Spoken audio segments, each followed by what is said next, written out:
পরে পুরুষ আসে নাই, এই কবরের পরে ছেলে আসে নাই, এই কবরের মধ্যে অন্য কোনো ছেলেও আসে নাই।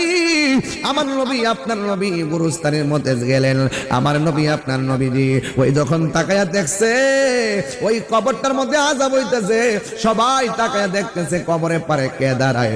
আমার নবীজি আপনার নবী বলেন আমি তাকায়া দেখলাম যে এই কবরের মধ্যে আযাব হইতেছে। ওই কবরের মধ্যে একটা মহিলা লাঠি ভর কইরা কইরা কবরের পারে দাঁড়ায়া গেছে।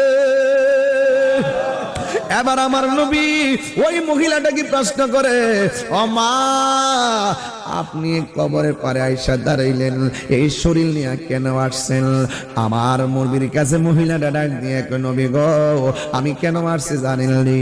আমার তো অন্য কেউ হুকুম করে নাই, নবী ডেকেছে না আইসা কি পারি, আমি না আইসা কি পারি। এই কথা বলার পরে নবী আমার ডাক দিয়া বলে, হে মা ও মা গো, ও মা আপনি জানেননি এই কবরের মধ্যে কে আছে? মহিলাটা কয় এটা আমার সন্তান। এ মা আপনি জানেননি আপনার সন্তানটা কবরে কেমন আছে? মহিলাটা উত্তর দেয় কি জানেননি? আল্লাহ এবং রাসূলই ভালো জানে। এই কথা যেই মাত্র বললো আল্লাহ এবং রাসূল ভালো জানে।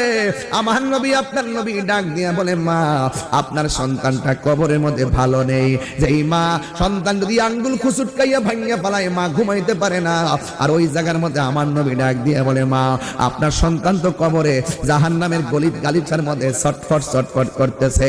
এই কথাটা যেই মাত্র মহিলাটা শুনলো, মহিলাটা যদিও মা সন্তানের কষ্টের কথা শুনি না, মা দুঃখিনী কান্দে না, মা দুঃখিনী মুস্কি মুস্কি হাসতেছে। জোরে জোরে কি আল্লাহু আকবার বলা যাবে না?